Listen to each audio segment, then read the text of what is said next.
નડિયાદ. સરદાર સંત મહાત્મા અને સાહિત્યકારની ભૂમિ, જે સાક્ષર ભૂમિ તરીકે પ્રસિદ્ધ છે. આ સાક્ષર ભૂમિમાં આવેલ છે ભારતીય સંસ્કૃતિની પ્રાચીન છતાં આધુનિક એવી ભાષા, સંસ્કૃત ભાષાની પાઠશાળા બ્રહ્મર્ષિ વિદ્યાપીઠ.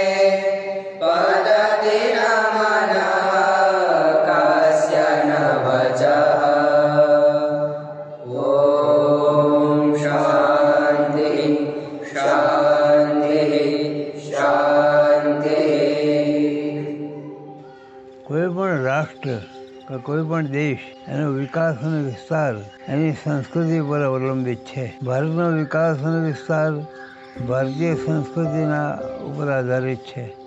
ભારતીય સંસ્કૃતિ સંસ્કૃત ભાષામાં વણાયેલી છે, એટલે સંસ્કૃત ભાષાના વિકાસ વિસ્તાર થાય તો ભારતીય સંસ્કૃતિનો વિકાસ થાય. ભારતીય સંસ્કૃતિનો વિકાસ થાય તો ભારત દેશનો વિકાસ થાય. સંસ્કૃત ભાષાના વિકાસ અને વિસ્તાર માટે સંસ્કૃત વિદ્યાલયની આરંભ કર્યો. શરૂઆતમાં વિસ્તારમાં તો ખાલી કોઈ કશું હતું નહીં, પણ ભગવાનની દયાને ભગવાને આ વિચારને કંઈક વિકસાવવો છે માટે અહીંયા લોકોને પ્રયત્નો કરવાથી જમીનો મળી. સાંસ્કૃતિક શક્તિશાળી જમીન છે, એટલે ધાર્યા કરતાં, કલ્પના કરતાં સંસ્થાનો વિકાસ અને વિસ્તાર જલ્દી અને ઓછા પ્રયત્ને થયો. શરૂઆતમાં વિદ્યાર્થીઓ તો જ્યારથી આ સંસ્થાનો ખબર પડી ત્યારથી મારી સાથે સંસ્કૃતમાં વણાયેલા ઘણા બધા છાત્રો એ સ્વયં આવી ગયા. સમાજે એમાં સાથ આપ્યો, સહકાર આપ્યો અને જે જોઈએ એ મળી ગયું અને એ રીતે ધારણા કરતાં ઓછા સમયમાં સંસ્થાએ વધારે વિકાસ કર્યો.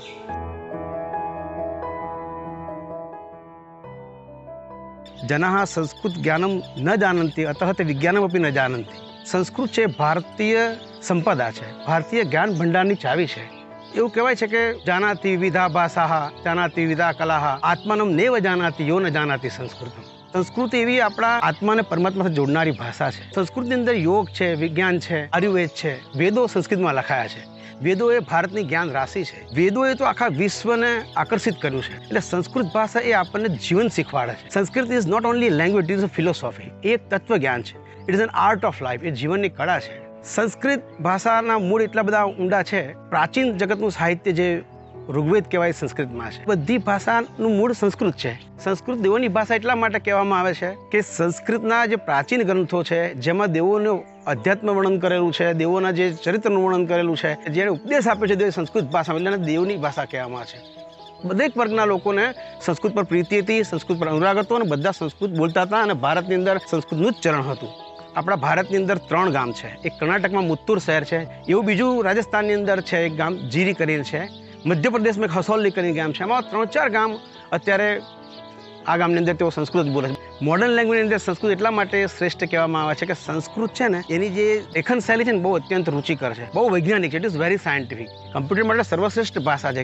આ ખુરશીને હાથા છે, તમે મને એમ કહો કે ભાઈ ખુરશીમાં બેસો, અને હાથા વગરની ખુરશી તમે કહો ખુરશી ઉપર બેસો એવું કહો. તો ઓન અને ઇનનો ભેદ છે એ ઇંગ્લિશ કે બીજી ભાષાઓમાં હોય છે, પણ સંસ્કૃતમાં નહીં. સંસ્કૃતમાં આસન દે ઉપવિશતું એ પ્રશ્ન રહેતો જ નથી. સંસ્કૃત ભાષાનો ઉપયોગ કરીએ કમ્પ્યુટરમાં તો આપણને સમસ્યા રહેતી જ નથી. એટલા માટે it is one of the appropriate language for computer. આવી મહાન વિરાસતને આગળ ધપાવતા અને કાશી બનારસને યાદ અપાવતા આ ગુરુકુળનો સ્થાપન ઇતિહાસ પણ જાણવા જેવો છે. બ્રહ્મર્ષિ સંસ્કૃત મહાવિદ્યાલય એટલે 24 વર્ષ થઈ ગયા. દાદાજી પદ્મશ્રી ગુરુજીએ અથાગ પ્રયત્ન કર્યા અને એને રેલવે સ્ટેશનથી બીજા સ્ટેશન સુધી કે ગામ સુધી ચાલીને ગયેલા છે. તો એને વિચાર આવ્યો કે મારી પાસે પૈસા નથી અને પૈસાના અભાવે હું અભ્યાસ નથી કરી શકતો, તો આવનાર બાળકોને આવું ના થવું જોઈએ, એટલે એને નિવૃત્તિ પછી પ્રવૃત્તિ કઈ રીતે થાય અને એ હિસાબથી એમણે આટલું સરસ મજાનું જ્યારે શરૂઆત કરી તો અલ્પારંભા શ્રેયસ કરાહા, એટલે થોડી શરૂઆત હોય. હિમાલયમાં જેમ ગંગાનો પ્રભાવ થાય અને એ પ્રભાવ બહુ નાનો હોય પણ હરિદ્વાર પહોંચતા ધસમસતો થઈ જાય, એમ આજે આપણે જોઈ શકીએ છીએ કે સત્યવ્રતનું નાનું માછલું છે એ દરિયામાં ના સમાય એટલું મોટું અને વિશાળ કદનું થયું. તો એમને સંસ્કૃત અને સંસ્કૃતિ એના જતન માટે એમને સંકલ્પ કર્યો અને નિવૃત્તિ પછી સંકલ્પ કરો. માણસો નિવૃત્ત થાય ત્યારે પોતાની સંપત્તિ એકઠી કરે. એ સમયે એણે નિવૃત્તિમાં પોતાની બધી જ મકાન વગેરે સંપત્તિઓ વેચી પછી એમણે આ સ્થાન પસંદ કર્યું, સંતરામ મંદિર. તો એમનું સાનિધ્ય અહીંયા રહે એટલે વધારે સાત્વિકતા રહે એ હેતુ નડિયાદ વધારે પસંદ હતું. એમને આ જગ્યા શોધવામાં ખૂબ પરિશ્રમ, એ મેં એમના મોઢે જ સાંભળ્યું છે કે ખૂબ સંઘર્ષ કર્યો. સવારે 5 વાગ્યાથી રાત્રિના 10 વાગ્યા સુધી એમની પ્રવૃત્તિ ચાલુ જ હોય છે. પોતે એમ કે હું 96 વર્ષનું બાળક છું, ગમે ત્યારે તમે મને બોલાવજો. એટલે બાળક જેવું હજી પણ એ નિર્દોષ જીવન એ એમના આત્મબળ ને તપોબળનું કારણ છે એવું લાગે છે. ગુરુકુળને છાજે તેવી તમામ સુવિધાઓ અહીં ઉપલબ્ધ છે.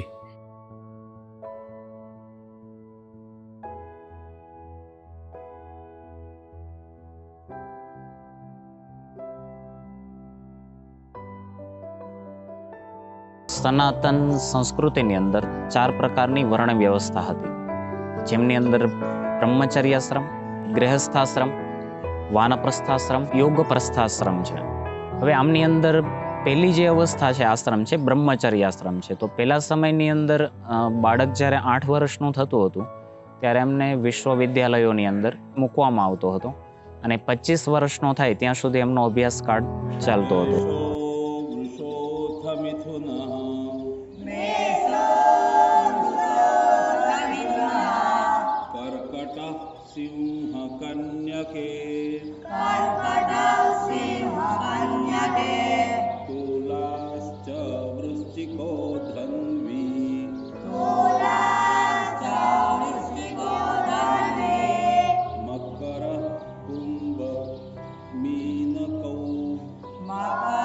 ગૌશાળા, ભોજનશાળા અને યજ્ઞશાળા મુખ્ય છે. નડિયાદ બ્રહ્મર્ષિ સંસ્કાર ધામમાં પદ્મશ્રી પરમ પૂજ્ય ડાયાભાઈ શાસ્ત્રીજીની પાવન નિશ્રામાં ગોકુલધામ ગૌશાળા આવેલી છે. અહીંયા 55 ગાયોની સુંદર સેવા થઈ રહી છે. આપણી ભારતીય પરંપરાના તમામ ઉત્સવો ગૌપૂજનથી થાય. સુંદર કંસાર ખવડાવવામાં આવે છે, ગાયનું પૂજન થાય છે અને વૈદિક મંત્રો દ્વારા એ કાર્યક્રમનો પ્રારંભ થાય છે. અમે અહીંયા ગાયને માતા તરીકે પૂજીએ છીએ. ગાવો વિશ્વસ્ય માતરઃ, આ સૂત્ર ખરેખર અહીં ચરિત્રાર્થ થઈ રહ્યું છે. એનું પૂજન, એનું અર્ચન અને એને મંત્ર શ્રવણ કરવાથી આપણા તમામ મનોરથ પૂર્ણ થઈ રહ્યા છે. અહીંના ગાયના દૂધને ઋષિકુમારોને આપવામાં આવે છે. ગાયને સુંદર રીતે ચરવા માટે સુંદર કૃષિ પણ છે. ઋષિ અને કૃષિ સંસ્કૃતિનો સમન્વય બ્રહ્મર્ષિ સંસ્કારધામમાં છે. અહીંયા આ ગાયના ગૌમૂત્રનું સુંદર અર્ક બનાવવામાં આવે છે અને જે અર્કથી અનેક રોગીઓના રોગ દૂર થાય છે. બ્રહ્મર્ષિ સંસ્કારધામમાં ગાય, ગાયત્રી અને વેદની સેવા થઈ રહી છે. એ ખૂબ પ્રશંસનીય છે. જયતુ ભારતમ, વંદે ગૌ માતરમ. ગુરુકુળમાં નક્ષત્ર વાટિકા પણ આવેલ છે, જ્યાં શાસ્ત્રોમાં બતાવ્યા અનુસાર વિવિધ રાશિ અને નક્ષત્ર પ્રમાણેના વૃક્ષોનો ઉછેર કરવામાં આવેલ છે.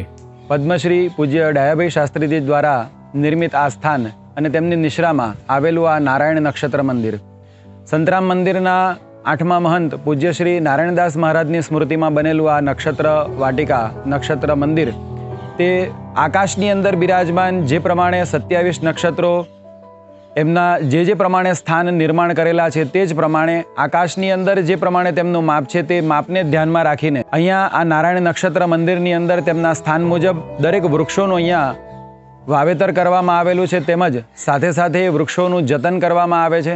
27 નક્ષત્રો પ્રધાન વૃક્ષો અહીંયા વાવવામાં આવેલા છે. જન્મપત્રિકાની અંદર તેમજ જન્મ નક્ષત્રના જે વૃક્ષોનું પૂજન કરવામાં આવે અને તે પૂજન દ્વારા અહીંયા માનસિક શાંતિની આપણને અનુભૂતિ થાય.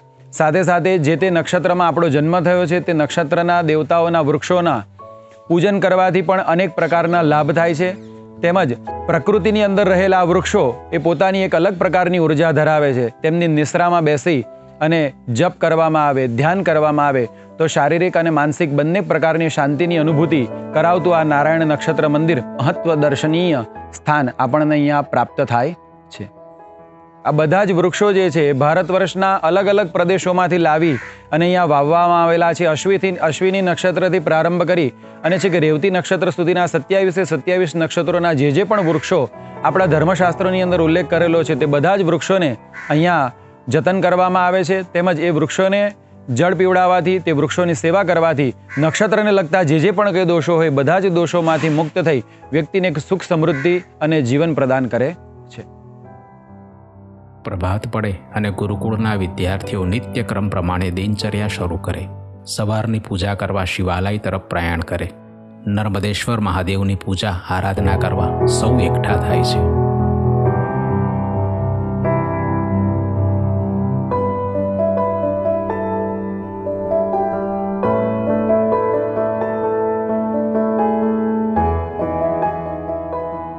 વિદ્યાર્થીઓને શારીરિક એવં માનસિક રીતે સુસજ્જ કરવાના હેતુથી હવે વારો છે યૌગિક ક્રિયા સૂર્ય નમસ્કારનો.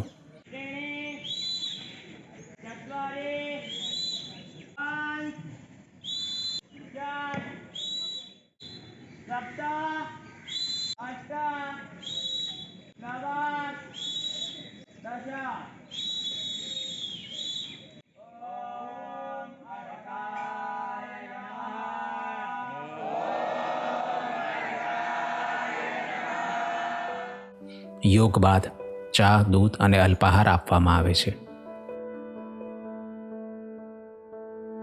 સમય છે સ્વાધ્યાયનો. સંસ્કૃત ભાષા એ શ્લોકનો ભંડાર છે. આવા અનોખા શ્લોકને કંઠસ્થ કરવા ખૂબ જરૂરી છે.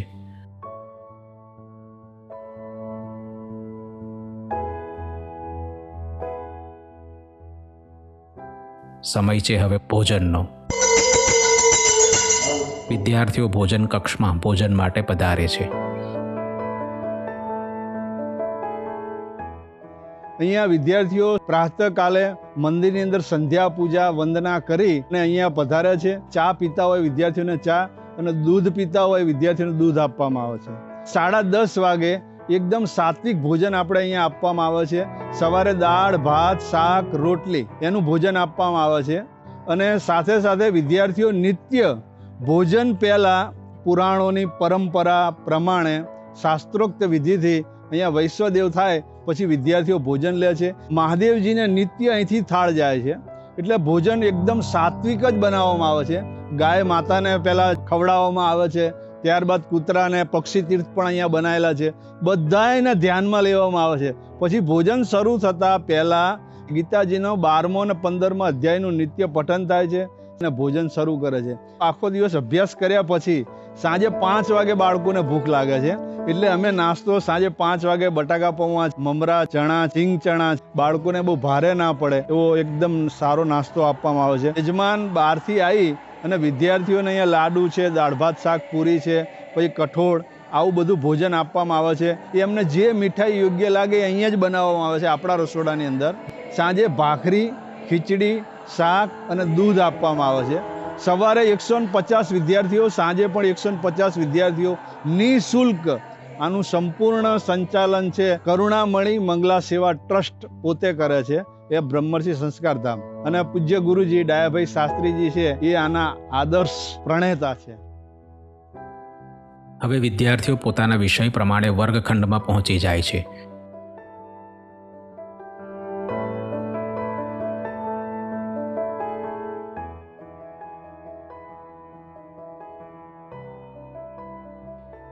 સાંજે વિદ્યાલય બાદ અલ્પાહાર અને રમતગમત પછી ઋષિકુમારો તૈયાર થાય છે સાયં પૂજા માટે. જ્યાં નિત્ય સંગીતના સથવારે શિવ મહિમના સ્તોત્રનો પાઠ થાય છે.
સાયમ પૂજા અર્ચન બાદ સમય છે હવે સાયમ ભોજન, આવર્તન, સ્વાધ્યાય અને રાત્રિ પ્રાર્થનાનો.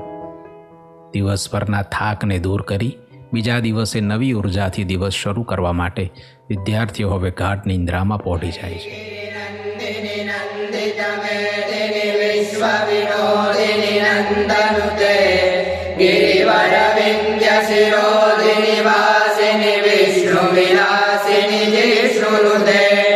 भगवती है शितिकंठ कुटुंबिनी भूरि कुटुंबिनी भूरि कृते जय जय हे महिषासुरमर्दिनि रम्यकपर्दिनि शैलसुते हरि सुमन सुमन सुमन सुमन सुमनोहर कान्तियुते श्रितरजनी रजनी रजनी रजनी रजनी सुनयन विभ्रमर भ्रमर भ्रमर भ्रमर भ्रमराधिपते जय जय हे महिषासुरमर्दिनि रम्यकपर्दिनि शैलसुते सहित महावमल्लमतिल्लकमल्लितरल्लकमल्लरते विरचित वल्लिक वल्लिक मल्लिक सिल्लिक बिल्लिक वर्ग कृते सितकृत पुल्ल समुल्ल सितारुण तल्लज पल्लव सल्ललिते जय जय हे महिषासुरमर्दिनि रम्यकपर्दिनि शैलसुते